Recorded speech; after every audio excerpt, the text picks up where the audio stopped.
المنظومة الشبراوية في النحو للإمام المحدث عبد الله بن محمد بن عامر الشبراوي رحمه الله تعالى، مع زيادتها للعلامة حافظ بن أحمد الحكمي رحمهم الله تعالى. وعدد أبياتها 115 بيتا، وعدد أبوابها 10 أبواب. الباب الأول في الكلام وما يتألف منه. يا طالب النحو خذ مني قواعده، منظومة جملة من أحسن الجمل، في ضمن 50 بيتا لا تزيد سواه، بيتا به قد سألت العفو عن زللي، وزدت الضعف من تكميلي محتسب، وتم تفصيلها مع غالب المثل. إن أنت أتقنتها هانت مسائله، عليك من غير تطويل ولا ملل.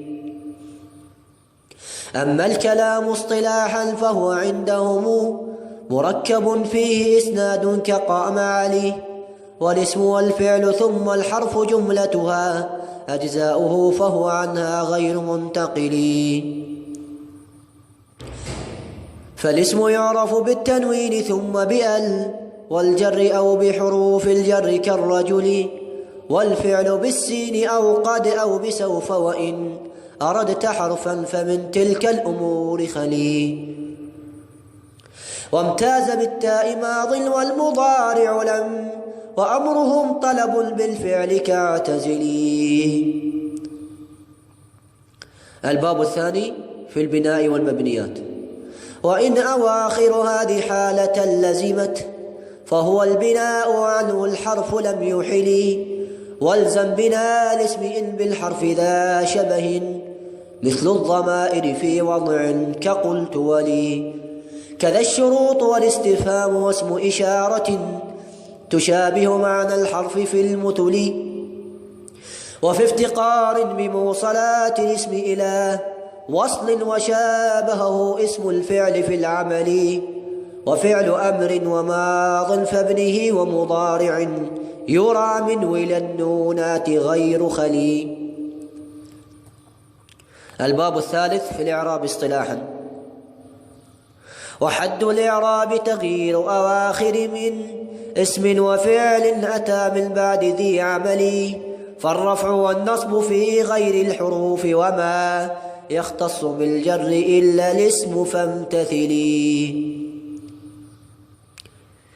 والجزم للفعل فالأنواع 4، وليس للحرف إعراب فلا تطري، وقد تبين أن الاسم ليس له جزم، وليس لفعل جر متصل. ولكل نوع علامات مفصلة، فالرفع 4 في قول كل ولي، والنصب 5 علامات وثالثها خفض 3، وللجزم 2 تلي. الباب الرابع في بيان علامات الإعراب. فالرفع بالضم أو بالواو أو ألف، كذا بثابت نون غير منفصل، فالضم في جمع تكسير ومفرده، وفي المضارع قطعا غير متصل، بياء أنثى ولا واو ولا ألف، ونون توكيد أو نون الإناث يلي. وسالم الجمع في الأنثى وملحقي، والواو في الأسماء 5 وهي تلي، أب أخ وحم ذو حكمة وفم، يخلو من الميم وفهم شرطنا العمل.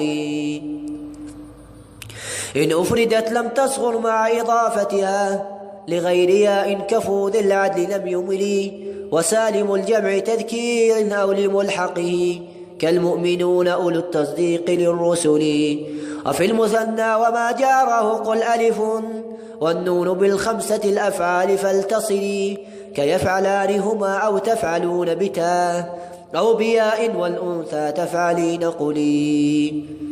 والنصب بالفتح أو بالكسر أو ألف أو ياء أو حذف نون الدمع في الأول، والفتح فيما بضم قد رفعت سواه جمع الإناث ففيه الكسر لم يمل.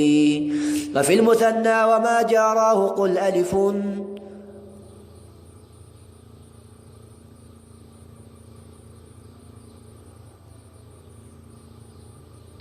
والنصب في الخمسة الأسماء نبالفا كيا أخانا اتبع ذا العلم والعمل.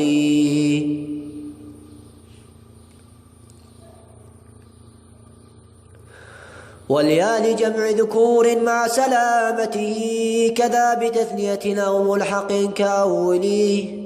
والخفض بالكسر أو بفتحة وبيا فاكسر لما ضم رفعا سالم العلل. وإن تجد علة للصرف مانعة فالفتح عوض كإبراهيم تعتدلي.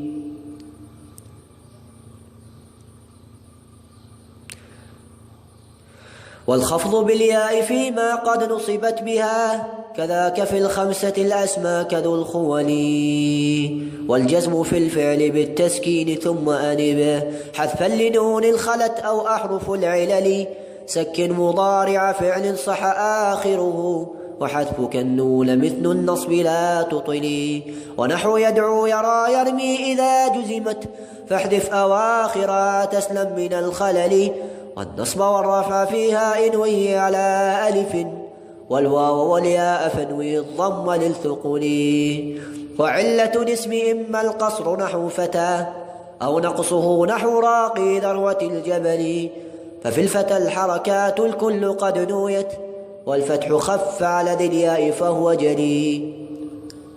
وانوي الجميع على ما قد أضيف ليا ذي النطق نحو رفيقي صالح العمل. الباب الخامس في النكرة والمعرفة منكر قابل ال حيث أثرت التعريف نحو غلام فارس رجل. سواه معرفة كهم وزيد ولي لذي المحلى بأل أضف لا وقل لي.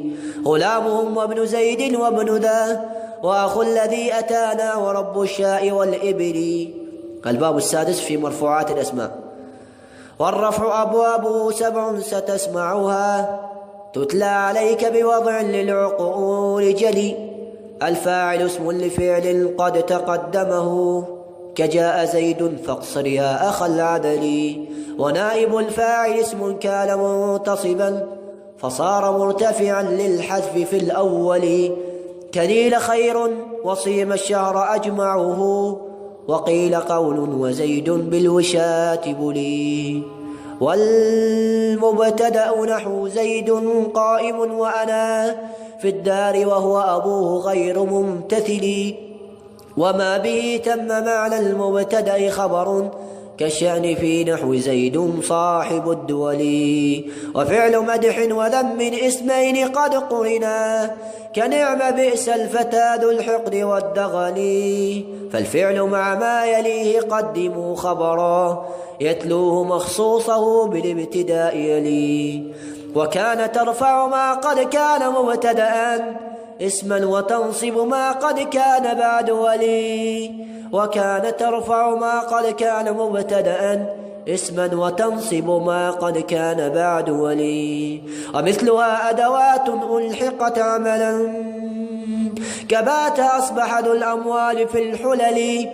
أمسى وأضحى وظل العبد مبتسما أمسى وأضحى وظل العبد مبتسما وصار وليس كرام الناس كالسفل.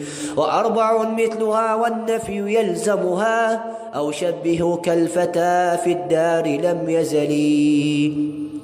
ما دام ما فتئ الساهون في لعب لهوا وما برح الأخيار في وجل.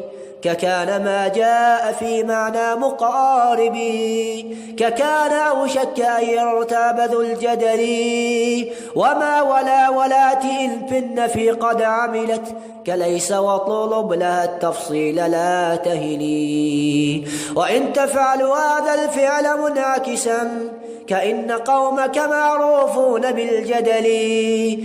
لعل ليتك أن الركب مرتحل لكن زيد بن عمرو غير مرتحل. وخذ بقية أبواب النواسخ إذ كانت ثلاثا وذاك الثلث لم يقل فظن تنصب جملة نسخت بها فظن تنصب جزء جملة نسخت بها وضم لها أمثالها وسلي مثاله ظن زيد خالدا ثقة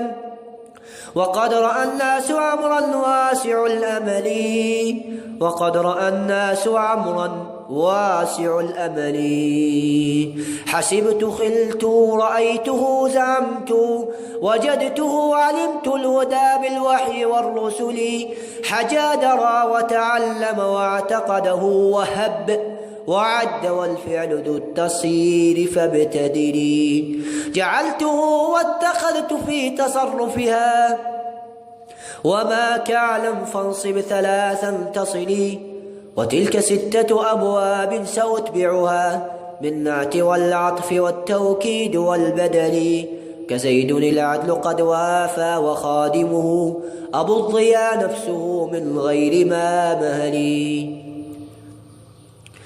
الباب السادس في منصوبات الأسماء وبعد ذكري لمرفوعات الاسم على ترتيبها السابق الخالي من الزلل أقول جمل منصوباته عددا 27 وهذا أوضح السبل منها المفاعيل 5 مطلق وبه وفيه معه له وانظر إلى المثل ضربت ضربا أبا عمرو غداة أتى وجئت والنيل خوفا من عتابك لي ولك إن لها اسم بعده خبر فإن يكن مفردا فافتح ثم صلي وانصب مضافا بها أو ما يشابهه كلا أسير هوى ينجو من الخطر.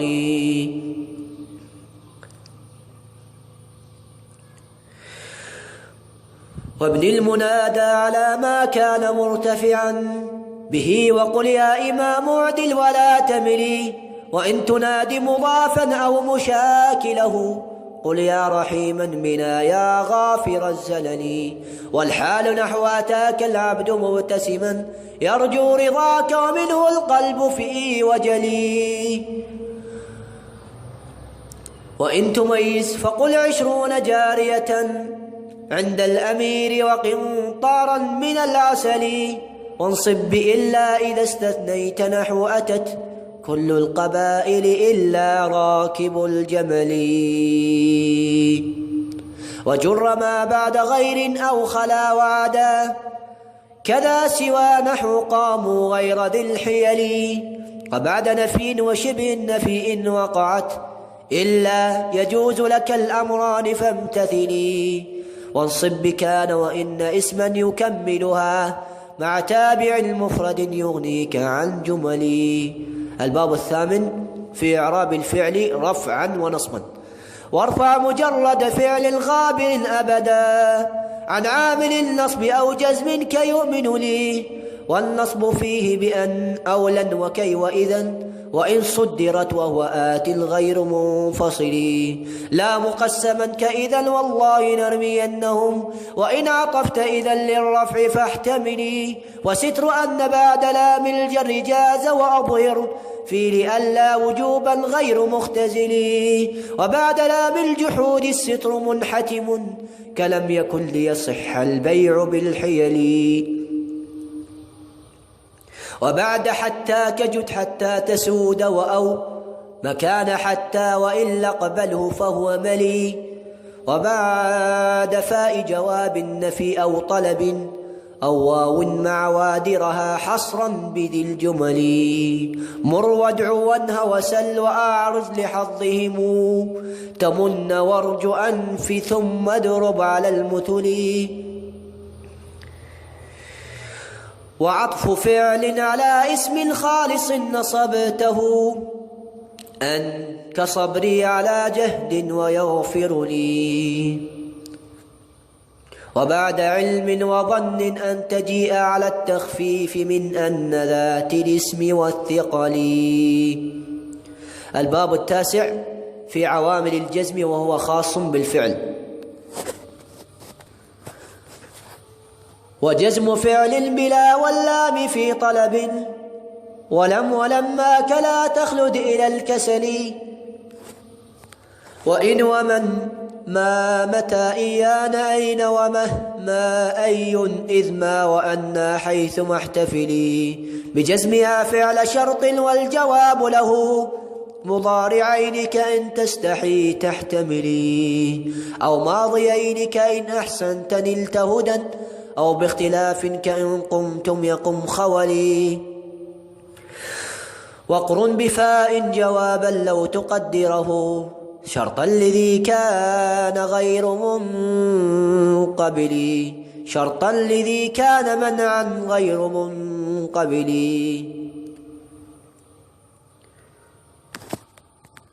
كإن تضيق فعسى فتح وناب إذا فجاءة كإذا هم يقنطون تلي والأمر إن ضمن الشرط الجواب له اجزمه به كنج تسلم واجتهد تنلي وعطفك الفعل أو إبداله فعلا ما مر في الاسم فلتتبعه في العمل. الباب 10 في مخفوضات الأسماء. واختم بأبواب مخفوضات الاسم عسى تنال حسن ختام منتهى الأجل عوامل الخفض عند القوم جملتها 3 إن ترد تمثيلها فقلي غلام زيد أتى في منظر حسن فانظره واحذر سهام الأعين النجل اسم وحرف بلا خلف وتابعها فيه الخلاف نما فاسأل عن العلل يعني بذلك مجرورا مجاورة كالشأن في سندس خضر بذين تلي واعلم بأن حروف الجر قد ذكرت في الكتب فارجع لها واستغني عن عملي وجدتها من إلى في عن على وبيا والكاف واللام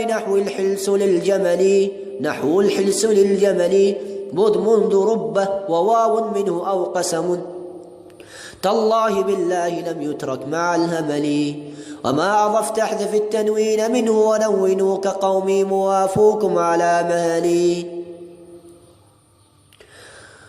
والخفض فيه بمعنى اللام نحو غلامي أو كمن نحو ثوب الخز في الحلل أو في كذكر مساء والصباح وقد تمت فغفرانك اللهم خير ولي يا رب عفوا عن الجاني المسيء فقد ضاقت عليه بطاح السهل والجبل.